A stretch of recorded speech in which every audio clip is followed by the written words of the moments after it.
એની પણ વાત કરી, ખૂબ ખૂબ આભાર। હવે હું विनती करीश, हमारे बीच खास आए हुए उत्तर प्रदेश सरकार के माननीय कृषि राज्य मंत्री और अखिल भारतीय क्षत्रिय महासभा के राष्ट्रीय अध्यक्ष ठाकुर दिनेश प्रताप सिंह जी को वो अपना उद्बोधन करेंगे।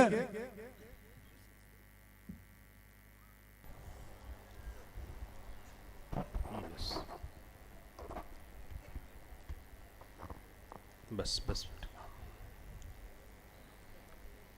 शौर्य, पराक्रम, त्याग और बलिदान के सशक्त हस्ताक्षर श्री भान सिंह जडेजा जी की प्रतिमा के अनावरण के अवसर पर इस मंच पर उपस्थित भारतीय संस्कार, संस्कृति और सनातन धर्म के संवाहक, जो अपनी एक एक सांस जीवन की लोक कल्याण के लिए जीते हैं, जिनकी उपस्थिति ही हम सबका संबल है, ऐसे पूज्य पाद पीर योगी गुरु शेरनाथ बापू जी, जो अभी चले गए, आचार्य धर्मबंधु जी, हम लोगों ने उनको खूब सुना। हम सबके संरक्षक, सामाजिक रूप से, कुल के रूप से भी, परिवार के रूप से भी और पार्टी के रूप से भी, जिनका अनुभव 9 बार विधायक, 7 बार मंत्री, चलती फिरती किताब के रूप में हम सबके बीच में उपस्थित हैं, आदरणीय भूपेंद्र सिंह चुड़ासमा जी, आदरणीय श्री धर्मेंद्र सिंह जडेजा जी,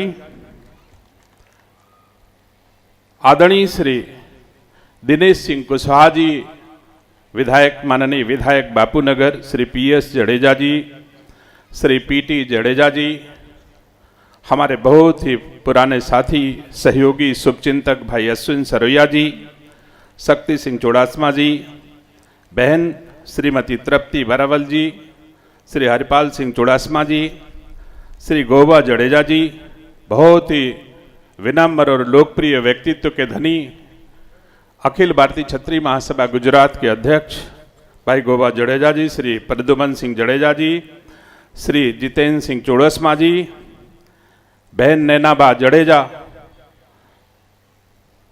डॉक्टर रुद्र सिंह झाला जी, डॉक्टर जडेजा जी, आदरणीय प्रवीण जडेजा जी, आदरणीय CR जडेजा जी, श्री ब्रजराज सिंह झाला जी, भाई धर्मेंद्र सिंह गोविल जी और सभी उपस्थित भान सिंह जडेजा जी के अनुयायियों, भारतीय संस्कार, संस्कृति, सनातन धर्म के सभी को आप सबका हृदय से अभिनंदन करता हूं, स्वागत करता हूं। साथियों, मैंने सुना, बहुत अच्छा लगा, थोड़ी देर पहले एक बहुत ही योग्यतम व्यक्तित्व हमारे कुल परिवार का, जिनका उद्बोधन हम लोग अभी सुन रहे थे, उससे पहले मैं थोड़ी बात करूंगा, फिर उनकी बात पे आऊंगा। मैं सबसे पहले तो धन्यवाद देता हूं जामनगर के सभी उन भाइयों का, जिन्होंने मेहनत, परिश्रम करके अपने शौर्य, पराक्रम को अगली आने वाली पीढ़ियों तक पहुंचाने के लिए भान सिंह जडेजा की प्रतिमा स्थापित करके हमारी आगे आने वाली पीढ़ियां हमारे पराक्रम को जानेंगी, हमारे शौर्य को जानेंगी, हमारे साहस को जानेंगी, हमारे बलिदान को जानेंगी। इसके लिए आपने स्थापित किया है, मैं आपका हृदय से धन्यवाद देता हूं। सिर्फ यही काम होता रहे, इतिहास संरक्षित होता रहे, त्याग और बलिदान की कहानियां हमारे आने वाली पीढ़ियों तक अगर जाती रहेंगी, तो न कभी सनातन संस्कृति गुलाम होने पाई है और न कभी गुलाम होने पाएगी। कितने शक आए, खून आए, मुगल आए, अंग्रेज आए, समाज का मनोबल गिरे, वो चर्चा मंच से नहीं होनी चाहिए। ये हमको संकल्प लेना चाहिए।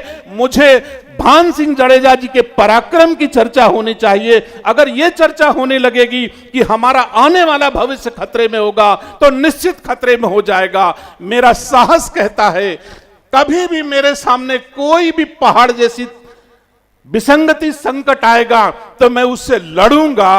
जूझूंगा और जीतूंगा, ये भाव अगर रहेगा तो चाहे जैसा समय आएगा हम जीतेंगे। यही भाव होना चाहिए, चाहे जैसा अगर आप चाहते हो।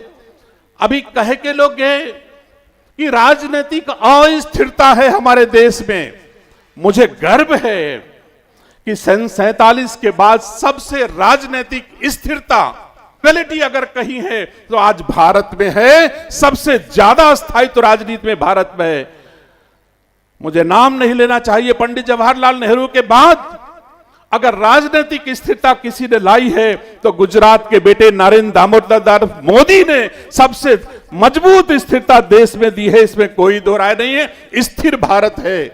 आज उनके नेतृत्व में 65 करोड़ लोग संगम में डुबकी लगाने चले जाते हैं। मुझे बताओ तुम्हारी ताकत कितनी है? हम कमजोर नहीं हैं, कमजोर कहा ना जाए। हम ताकतवर थे, ताकतवर हैं और ताकतवर रहेंगे। भारत को न कोई झुका पाया है, भारतीय संस्कार संस्कृति को न कोई झुका पाया है और न कोई झुका पाएगा। यह गर्व होना चाहिए मुझे अपनी संस्कृति पर। सम्मानित साथियों, निसंदेह हमारा इतिहास इतना मजबूत है। कितने बेटे थे, कितने भाई थे महाराणा प्रताप की, मैं नहीं जानता। लेकिन 500 साल बाद भी अगर हम महाराणा प्रताप की आज भी चर्चा करते हैं तो रोए खड़े हो जाते हैं कि नहीं खड़े हो जाते हैं? बताओ, एक ही महाराणा काफी है। मुझे 24 लोगों की जरूरत नहीं है। एक बहादुर रहेगा, लेकिन उसकी गाथा, उसकी गौरव गाथा कम न होने पाए।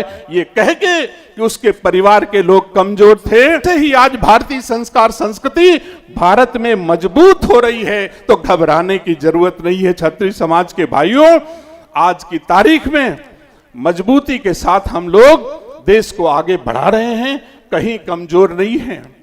तकनीक की बात होती है, मैं पूछना चाहता हूं, बहुत सा अभी आपने एक पढ़ा होगा, हमारे लखनऊ का बेटा शुभांशु शुक्ला पूरे देश के लोगों को अपने गगनयान में बैठा करके स्पेस गया कि नहीं गया? आप मुझे बताओ, तकनीक के क्षेत्र में भारत कहीं कमजोर है कि आज की तारीख में?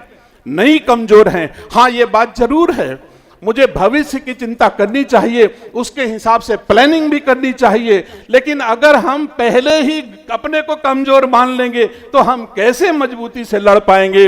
इसलिए हम न कमजोर कभी थे और न कभी कमजोर होंगे। ये भाव हमेशा मन में रहना चाहिए। और जिन देशों की बातें चर्चा होती हैं, मुझे गर्व है कि सन 47 से पहले जिन लोगों ने हमको लूटा था, आज उनसे ज्यादा हमारी भारत की इकोनॉमी है कि नहीं? मुझे बताओ। ब्रिटिश को हरा करके एक बार भगवान श्री राम ने हराया त्रेता में, फिर उसके बाद गांधी जी ने हराया इन अंग्रेजों को, उसके बाद मोदी जी ने भी हराया इन अंग्रेजों को। आज हमारी इकोनॉमिक कंडीशन भारत की, ब्रिटिश हमसे नीचे है 5वें स्थान पर और हम 4थे स्थान पर हैं। और अगले कुछ ही दिनों में भारत दुनिया में 3रे नंबर की अर्थव्यवस्था के रूप में दुनिया में पहचाना जाएगा। इसलिए हम कहीं कमजोर नहीं है किसी भी क्षेत्र में, तकनीक के क्षेत्र में, आर्थिक क्षेत्र में, और ना ही हम ये कह सकते हैं कि हम प्लानिंग के क्षेत्र में कहीं मजबूत हैं। हम हर तरह से मजबूत हैं। आज की तारीख में दुनिया के किसी देश में चले जाओ, भारत की प्रतिभा अपनी लोहा मनवा ही लेती है, चाहे जिस देश में हो। आप पता लगा लीजिए, कहीं देश में चर्चा करिए, ऐसा नहीं है। हम लोग मजबूत हैं और मजबूत रहेंगे। सम्मानित साथियों, आज की आवश्यकता हमारी भारतीय संस्कार संस्कृति को मजबूत करना है।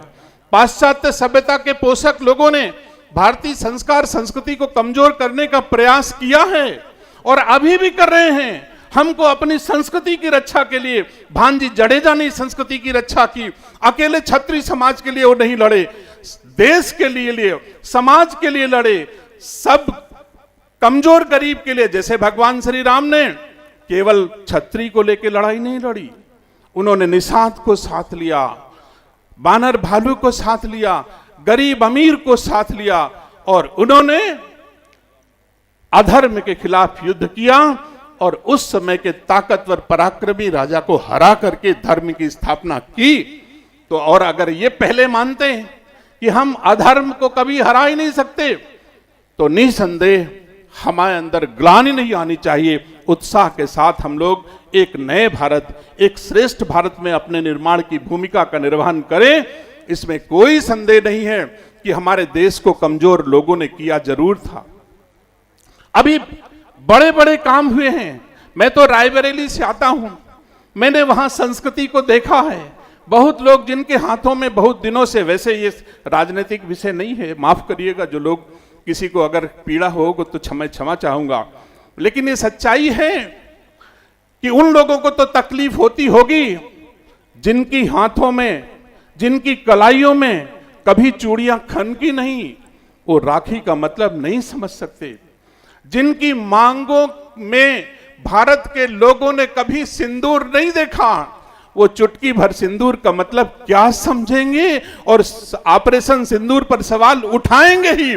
लेकिन हम कभी विचलित नहीं होंगे। हम अपनी संस्कृति के लिए लड़े हैं और लड़ते रहेंगे। इसलिए मेरा सबसे आग्रह है, उत्साह के साथ एक श्रेष्ठ भारत एक के निर्माण में अपनी भूमिका का निर्वहन करें। और भारत में ना राजनीतिक अस्थिरता है, ना भारत में आर्थिक कमजोरी है, ना भारत में तकनीक की कमजोरी है, ना क्षत्रिय समाज किसी से कमजोर रहा है, ना किसी से कमजोर रहेगा। हम एक हैं और एक रहेंगे।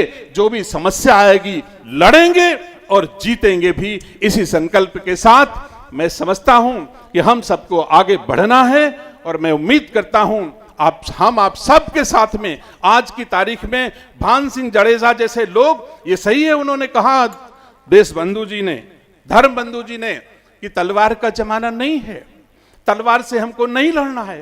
तो हम सब जानते हैं अब किसी के पास विवेक का कोई अभाव नहीं है। अभी भी ऐसा देने के लिए तैयार रहते हैं। आपके ही राज्य में देश के गृह मंत्री जी हैं, वो सदन में वो दिखाई देता है। उन्होंने कहा मैं कश्मीर के लिए जान दे दूंगा। उनके साथ भारत की संस्कृति के लिए हम सबको एक रहना चाहिए और कभी कोई संकट आने वाले नहीं है। मैं आप सबको धन्यवाद देता हूं। मां भगवती की आराधना का पर्व अभी थोड़े दिन ही पहले खत्म हुआ है और सौभाग्य से मुझे कल भी एक कार्यक्रम में जाना हुआ।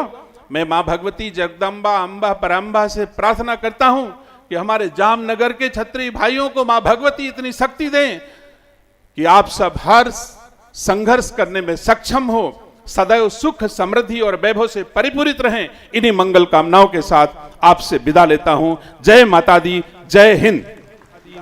खूब खूब आभार ठाकुर दिनेश प्रताप सिंह जी नो बहुत सरस बात।